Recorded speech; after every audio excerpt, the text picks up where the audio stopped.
So now we are discussing about the topic fear, right? Yeah. Okay. Let's see what I know about fear.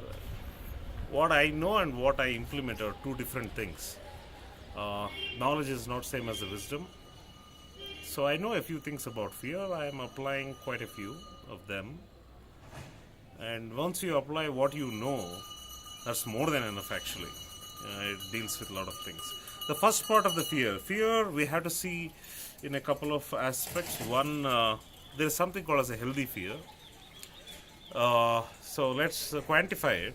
It's not by any surveys or anything. Healthy fear is around 5% to 10%. That's about it.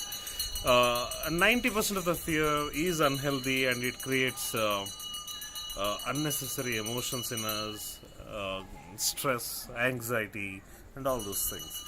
So, by definition of fear, majority of the fear what we come across is unhealthy. And the moment you delete fear from your life, you can keep a little bit of healthy fear. We will talk about that in the exceptions part of it. If you delete fear, just imagine what you feel like. You, being a person who is watching it right now, have no fear at all. That's a beautiful feeling, isn't it? Yeah. Nothing can be white and black. Certain things do come, and many times fear can be the 90% of the fear can be managed by thought process. And the next thing is some things which cannot be avoidable. You can know how to manage it. So there's nothing like you're totally fearless. The most bravest guy on this earth was also feared of something or the other. So accept a little bit of fear. Let's not think that we are completely going to squash it out. Acceptance is a good thing. So if you handle even 50% of the fear better than the remaining people, the majority, you will be in the top 2% or 3% as people say. And that's more than enough. And that's more than enough. Let's say fear. Now, I'll tell about one of my fears. My fears is I have a lot of information. Uh, I have I have nothing against a job, but I have lost my interest in going to a job, and I had to win in my business. Okay, I recently closed my business of running successfully for 12 years. Right now, I'm in a sabbatical. Now I'm looking at a digital nomad kind of style, wherein I work on certain things, information related to information marketing, definitely a little bit of personal effectiveness, the one of this kind of videos, and I would like to travel as much as possible where my knowledge is necessary, and talk to those people, and ensure that I upload some videos and coaching for my commercial purposes. So if I travel with a value and purpose, that will be great. This is what I have in the mind, and probably I'm not looking at opening another big office with a lot of financial dreams and other things. I do have financial dreams. I will work on that, but I would definitely go into digital nomad kind of style. Now the issue is, because I was with a lot of people and I have become slightly alone. I'm not lonely. I am alone, but I'm not lonely because there are a good number of ideas. I mingle with my friends, my family, and all other things. But still, there is so much of information, so many ideas. It has become an overwhelming feeling. And if you look into probably the last week or the last month or anything, my productivity is not up to the mark, and there is a craving of doing better, and there are certain good habits which I have lost during my effort to get some better habits. So this is a cycle. This cycle makes you and gives you a little fear. The fear of not being up to yourself. I need not be up to somebody else. No, though there are role models, you can keep a role model, but I would like to compare myself and be to a certain extent. But still, there is a fear that my past 2 months is not good enough for immediately today to change a lot. So it's an organic process. I had to accept some better qualities of discipline, nature, and the activities, the action-oriented activities which I have to cultivate. Okay, so At the back of the mind, I know what I had to do, but am I doing it actually? Which is a clear no as of today. Partly yes, partly there are some parts which I do it right. Apart from that, that is a fear which saying that it is questioning what I'm going to. Will I be able to do what I really want to do, which I discussed with you. Okay. That's the fear. So let me tell you how this fear acts as of today. This fear is a thought process, a self doubt, and it gives you a train of thoughts. Oh, this is how it is, this is how it is. And it also sometimes pushes you into comparison. I mean, probably I go for a chai shop, I see the chai shop in action.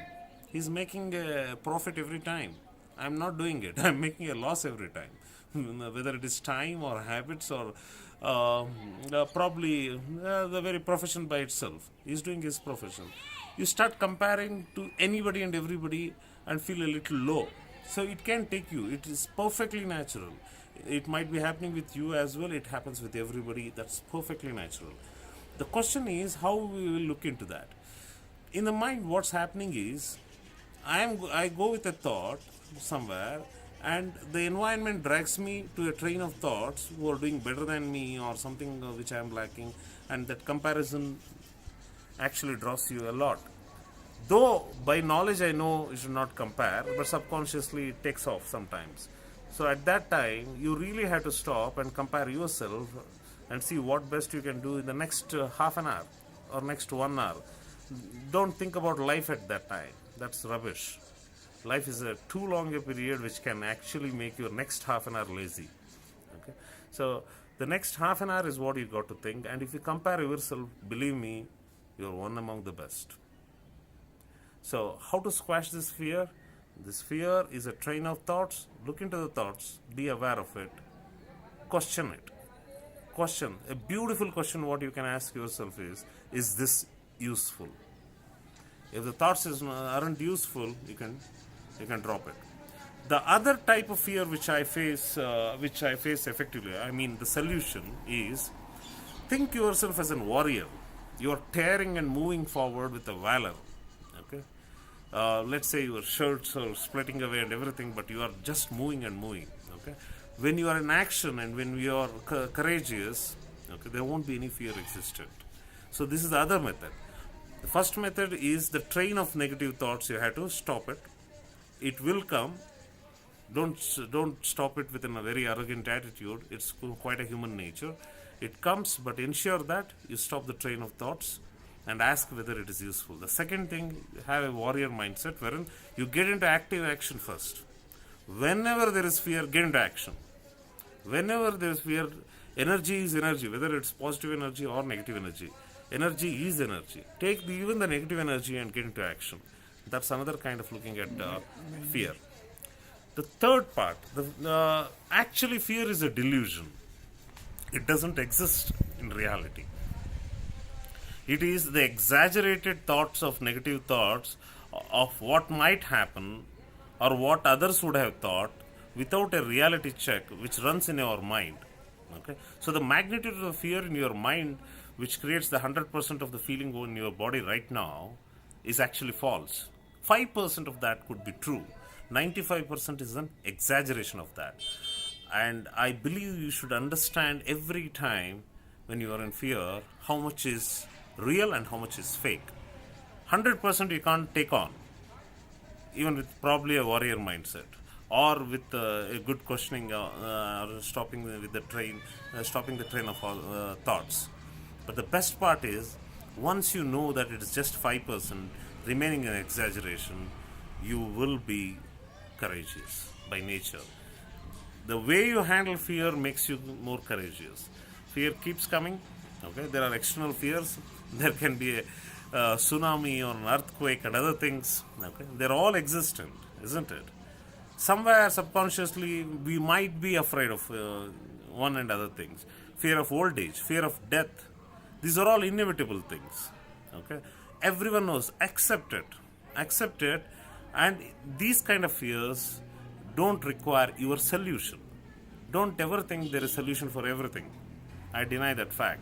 These things the ones which I just said now, like tsunami or earthquake or fear of old age or fear of death and all those things, are not as fearful as it seems. It seems. Uh, Again, if you quantify it, is just 5%, and the remaining things has to be managed. That means you are managing your thoughts. If you want to manage thoughts about these bigger risks, which you feel are really risky, again you have to quantify that. It's not so bad as you can grow old graciously. Don't mind if I am talking philosophical. Death is a beautiful transformation. Okay, once you accept it, the quality of your present life will improve a lot. Okay, so everything has a reason. The nature, if it's an earthquake or tsunami, probably that's how the Mother Earth or nature has to act upon at particular times. Okay, so there is no point in thinking that another 20 or 30 years down the line there is going to be an earthquake, or else I'm going to grow old and suffer today, because you are screwing up your day today. Think in half an hour chunks. What best you can do.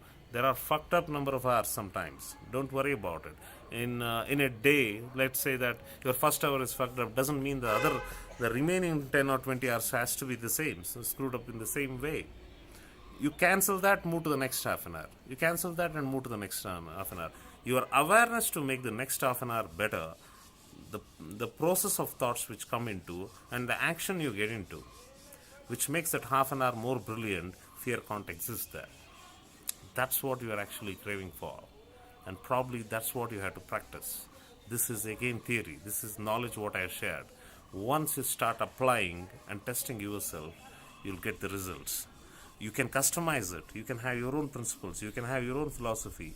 One shirt doesn't fit everybody, isn't it? It might look into a different thing. The pattern is the same thing. So you be the ghost to the fear, not the fear be the ghost to you. And definitely you'll have a very, very high quality life. Thank you.